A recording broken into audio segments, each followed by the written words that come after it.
Pastor Chuck Blair here on this beautiful February morning as we continue on looking at the story of Noah and the ark. And we're at the point in time in the story where the ark has come to rest. A flood has happened, moved through the flood, ark has come to rest. We've talked about that if you're joining us for the first time, just the floods in our life. And eventually those move on too, and we end up in a more restful place, a different place, a new place with its own challenges, but we end up somewhere new.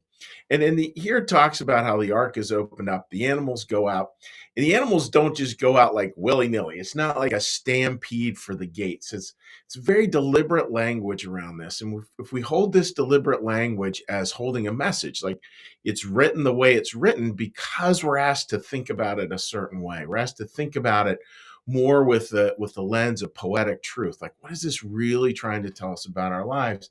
And today there's a beautiful part we're looking at, which is that this is how and it's just a simple line. This is how the animals were actually released. They were released, quote, by their families.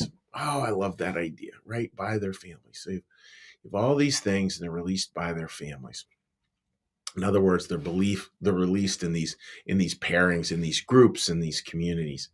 So what is that talking about? Well, it's talking about a beautiful idea that as life evolves and we reach this new place and stuff has grown and we're allowing more stuff to just go out there into the world, really good stuff, that will oftentimes go out in sort of these families, in these pairings, in these new ways of seeing. And they think of it kind of as like more all inclusive, like maybe your job is different or your relationships are different. I mean, different in a good way. Maybe your relationship to money is different and revitalized, and that's its own little family, its own little community, as it were, its own little way of seeing things, and that can be a very personal thing. It can be as well just a thought or an idea. It can also be things of our heart, and the parts of our heart. Manuel Swedenborg goes on to say that's what this is really most about at its deepest level. So, real quick idea is just the idea that in our lives, what God is doing in our lives is He's giving us a new will, which comes down to the very simple phrase, very well known in a lot of Christian circles, where God says, "I'm going to replace your heart of stone with a heart of flesh." We have one part of our lives that just is a heart of stone. It's just hard. It doesn't allow others in. It's very self-centered. It's worried. It's anxious. Not in the, we all deal with worry and anxiety, but this is where it's worried anxiety over loss of its own stuff. Not a good place to be. And then there's this idea of the heart of flesh. This heart that's very warm and has soft edges to it, and yeah, the warmth part I think is just really what's striking to me. And what's that about? What's it's about in our lives, like a new will. So I want to read to you this passage here that talks about this new will. From this, it stands to reason that a spiritual person's conscience is a gift from the Lord, and that it is like a new will, and therefore that the person who has been created anew is supplied with a new will, and from this, a new intellect. So, in other words, our heart shifts, and because our heart shifts, so do our thoughts, so do the way we see the world. And so much of life, it's kind of the reverse. We see the world a certain way, and that means there's certain emotions or loves attached to it. But in the spiritual life, these things become reversed. And it really becomes love starts to see things. Love starts to create its own wisdom. Love starts to know what to do in a way that our intellect oftentimes doesn't. I mean, probably a lot of you have had the experience, and you may experience it probably in your own life too. You know, um, where you can look at someone who highly intellectualizes everything, but they're just missing the point. And not to cast it out there, because I think we do the same thing, right? It's so easy to highly intellectualize things and miss what the big point is. And thinking about that today on Valentine's Day, like one perspective I just want to share with you is this. Over the years, it's really been an honor and privilege. One of the best parts of my job as a pastor is working with young couples, and I've worked with, you know, probably several hundred young couples over the years, and that sure is a lot of fun and very rewarding part of being a pastor. And one of the things that's worthy for us all to consider is this: we live in a culture where we put a lot of stock in the phrase "in love," like I am in love, I'm not feeling in love, the in love, in love, in love, and that we tend to hold that as what um, the actual test, like that's the litmus test. Do you feel in love or not? Now, I don't want to disparage that because I think it's beautiful to feel in love. I think it's important to feel in love. I think it's where relationships start. But if you're ruminating on that in your head, way down the road in a relationship, probably are missing things a little bit. And and the way I like to phrase it, what works for me is it's replacing the question. The replacing the question, do I feel in love? Replacing that with the question of, am I being loving? I think that's the new will. I mean, it's conjecture, it's just an idea, but just try that on for size. Am I feeling in love gets replaced by, am I being loving? And just imagine a relationship that you have where it's just where for you and whoever your significant other is, where it's all consumed by this individual journey of, do I feel in love, do I not feel in love, blah blah blah blah. Because feeling in love comes and it goes. It's even in the most functional relationships, it will have long seasons of spring and long seasons of drought as well.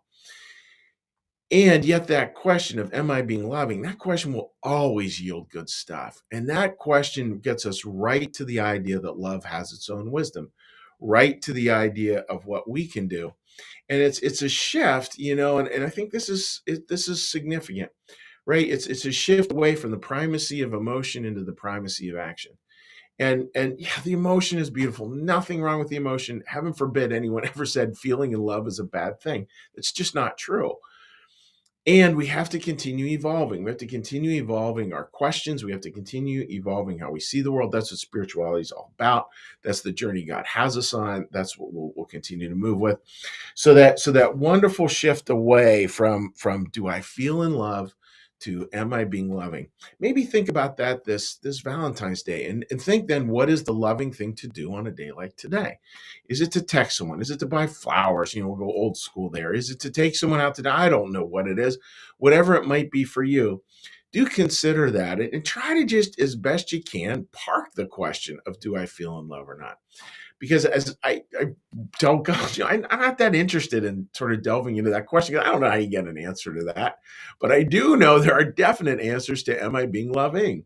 That's yes, I am, or no, I'm not. And if no, I'm not, then how do I do that better so I can better serve my partner? In other words, which invites God in this beautiful, beautiful prayer. Less of me, God, more of you. Just that simple. So that's the thought this Valentine's Day, dear friends, in terms of the meaning of the phrase in love. The meaning of the phrase in love is all about that new will, and all about that shift to really, really thinking, am I being loving, and what does love look like in this situation? So, hope that makes sense, and hope you have a wonderful Valentine's Day. And what we're going to do now, for those of you joining us the first time, we're going to be shifting gears. And the way we shift gears is into a little meditation. So we do a little meditation, a little prayer, a little blessing, and then we'll say hi to folks on social media. So to get us started, friends, let's just all get a big breath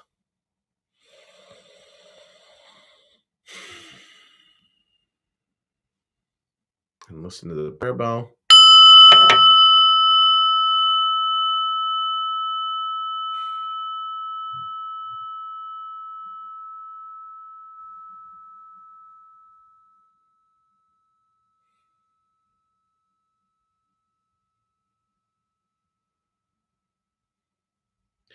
Be still and know that I am God. Be still and know that I am.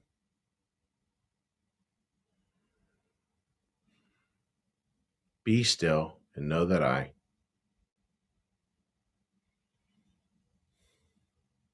Be still and know that.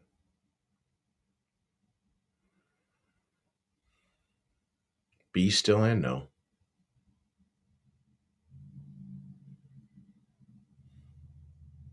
Be still and.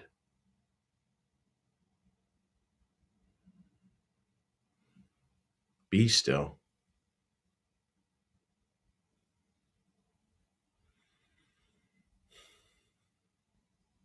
Me.